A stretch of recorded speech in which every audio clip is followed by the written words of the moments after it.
نحمده ونستعينه ونستغفره ونؤمن به ونتوكل عليه ونعوذ بالله من شرور أنفسنا ومن سيئات أعمالنا من يهده الله فلا مضل له ومن يضلله فلا هادي له ونشهد أن لا إله إلا الله وحده لا شريك له ونشهد أن سيدنا وحبيبنا ومولانا محمدا عبده ورسوله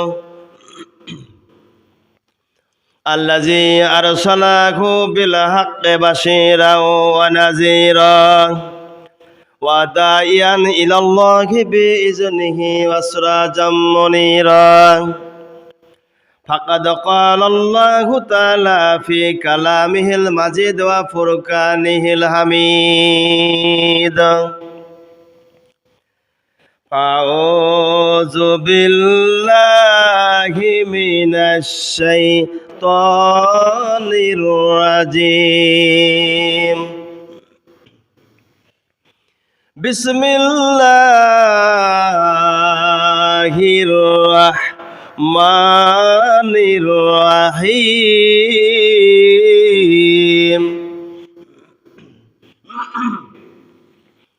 إن الله وملائكته يصلون على النبي يا أيها الذين آمنوا صلوا عليه وسلموا تسليما اللهم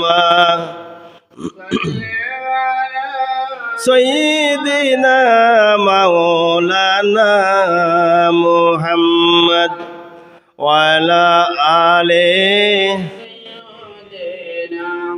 হাবিবানা মোহাব্বতের সাথে জবান খুলে পড়ি আল্লাহুম্মা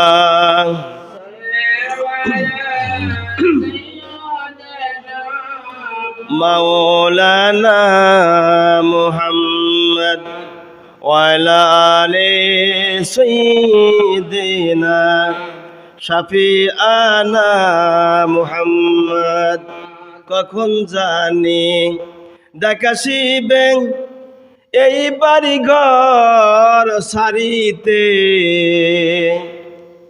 কখন জানি ডাকাশিবে এই বাড়ি ঘর সারিতে আপন পোশাক খুলে খোলে সাদা কাপড় পরিতে আল্লাহুম্মা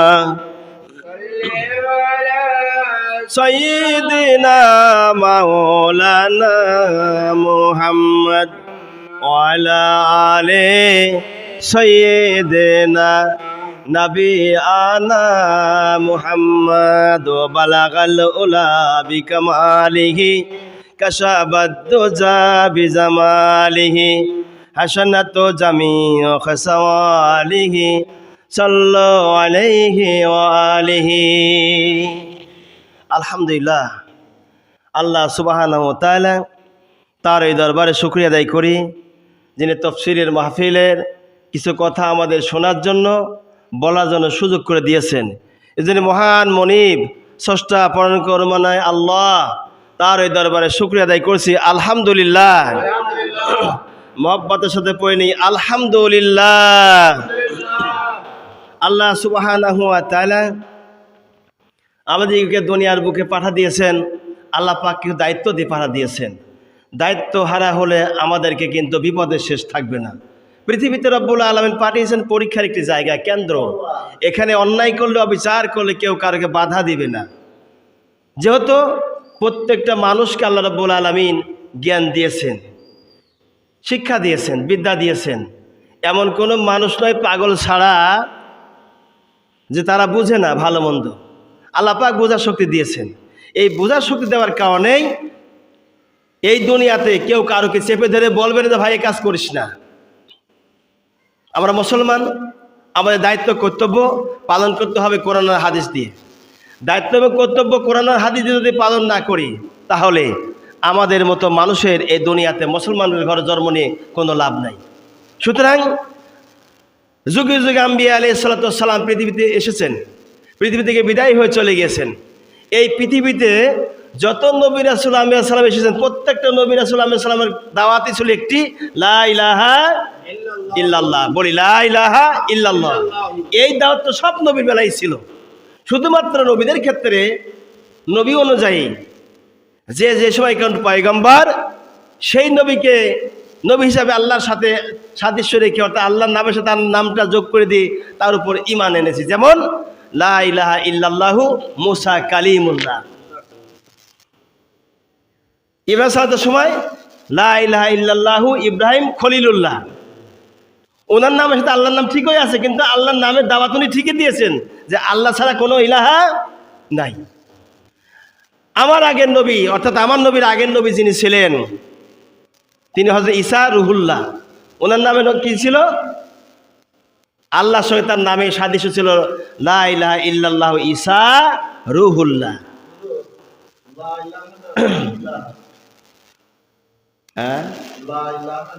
লা ইলাহা।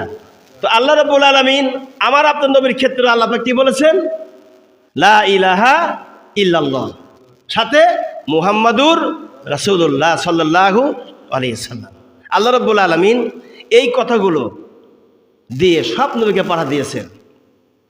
আমাদের আদি পিতা হযরত আদম সফিউল্লাহ, তার বেলা আল্লাহ পাক বলেছেন লা ইলাহা ইল্লাল্লাহু আদম সফিউল্লাহ সুবহানাল্লাহি বিহামদি। এগুলো হলো নামের লকাব। নামের কি লকাব? আল্লাহ রাব্বুল আলামিন নবীদেরকে দায়িত্ব দিয়েছেন, এত বেশি দায়িত্ব দিয়েছেন পয়গম্বর নবীদেরকে, যার কারণে পয়গম্বর নবীরা বিগত দিন তারা এত মানুষের জন্য, ইসলামের জন্য দিনের দাওয়াত দিতে বেরিয়েছেন।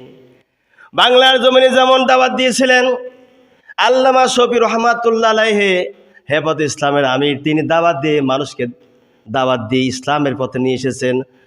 পথ ভোলা মানুষকে, দিশাহারা মানুষকে, জাহান্নামী মানুষদেরকে তিনি গিয়ে কোরআন হাদিসের কথা বলে বলে সব আলেম ওলামা সহকারে তার যে ছাত্র আছে, হাজার হাজার ছাত্র, লক্ষ লক্ষ তার ছাত্র রয়েছে বাংলার জমিনে, দিন প্রসার করে বাংলার জমিন থেকে আল্লাহরে মাহবুব বান্দা বিদায় হয়ে চলে গেছে।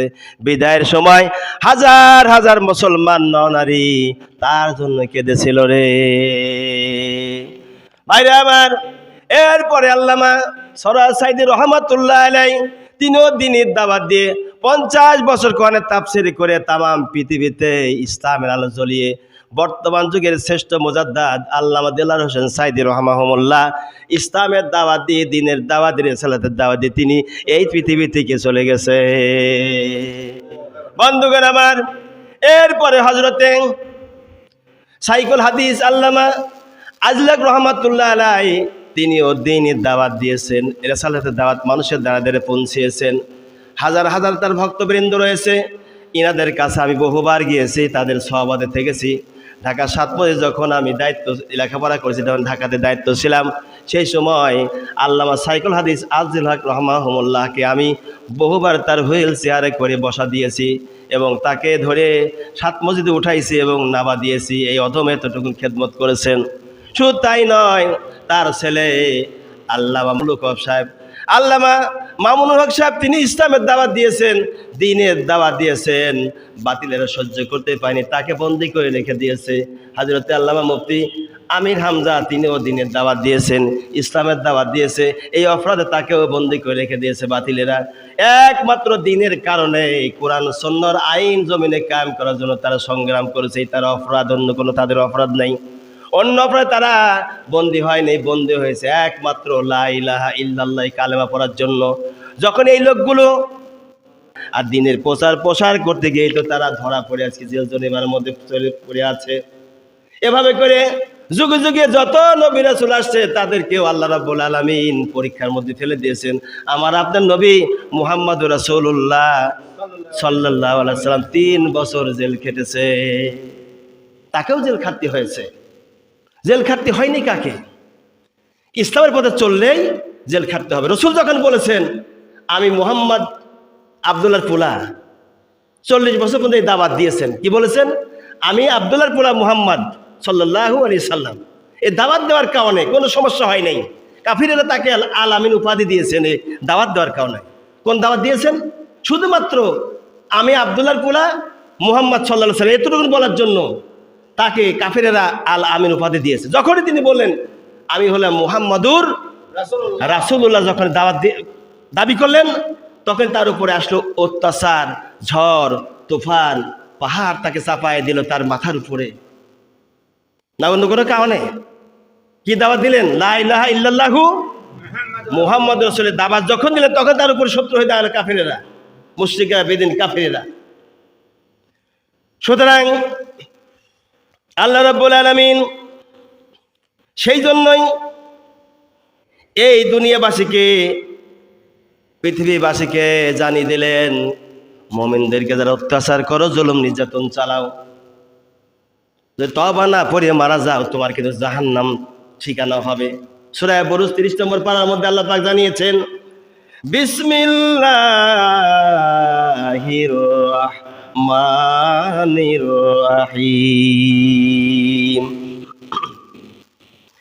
ইন্নাল্লাযীনা ফাতানুল মুমিনিনা ওয়াল মুমিনাতি সুম্মা লাম ইয়াতুবু ফালাহুম আযাবু জাহান্নামা ওয়া লাহুম আযাবুল হারিক।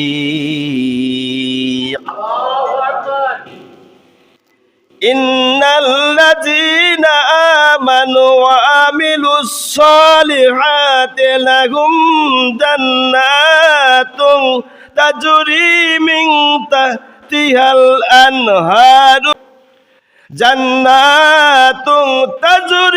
মিন তাহতিহাল আনহারু যালিকাল ফাওজুল কাবীর।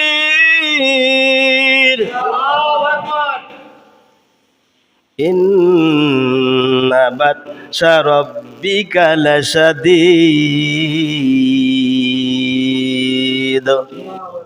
আল্লাহ রাব্বুল আলামিন জানিয়েছেন, এখানে একটি ঘটনা আছে।